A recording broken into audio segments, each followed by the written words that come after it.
Bismillah, Ana mau jelasin perbedaan antara Node.js dan Golang. Lebih tepatnya sih kapan kita pakai Node.js dan kapan kita pakai Golang gitu ya. Karena dewasa ini orang-orang mikirnya bukan kebutuhan, namun banyak orang atau perusahaan yang berpikir tentang tren tanpa tahu kenapa sih harus pindah ke Node.js atau pindah ke Golang gitu. Terus mereka juga bingung pindahnya kemana nih, Node.js atau Golang. Nah, sebenarnya kalau misalkan bicara soal performance itu lebih bagus di Golang ya. Nah, namun Golang ini termasuk bahasa pemrograman yang lebih sulit karena error handlingnya juga lebih rumit di situ. Terus habis itu yang jadi masalah berikutnya adalah developers tools-nya itu lebih sedikit kalau di Golang ya. Kalau di Node.js itu lebih banyak di sini. Excellent. Terus habis itu untuk concurrency sendiri Node.js belum mendukung, sedangkan di Golang dia malah cukup powerful.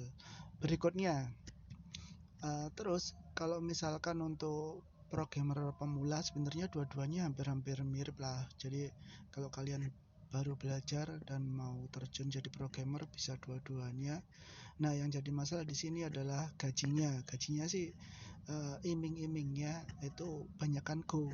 Nah, kenapa? Karena programmer Node.js di seluruh dunia ini lebih banyak daripada programmer Go. Seperti itu.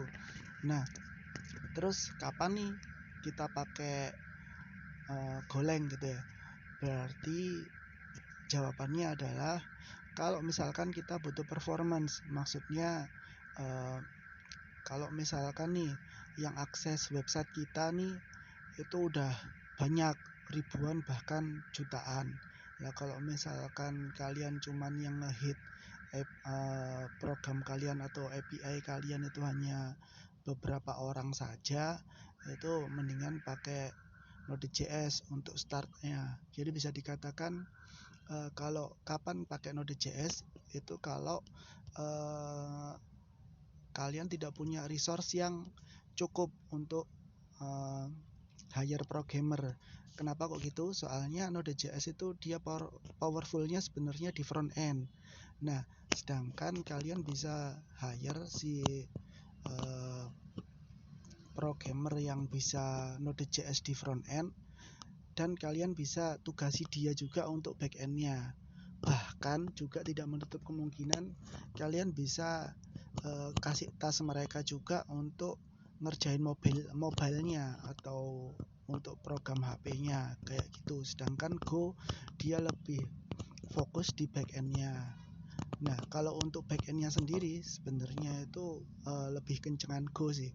Namun kalau Node.js dia cukup satu aja, yaitu programmer Node.js, dia udah bisa ngerjain back end, front end, dan mobile sekaligus. Berikut juga community-nya. Community yang dimaksud adalah di sosmed atau Stack Overflow. Itu kalau kalian nyari tentang Node.js di situ akan banyak sekali. Namun kalau kalian nyari Go hampir tidak ada. Jadi itulah pertimbangan-pertimbangan yang jadi acuan untuk ngembangin si program kalian. Semoga bermanfaat. Kita jumpa di lain kesempatan. Wassalamualaikum warahmatullahi wabarakatuh.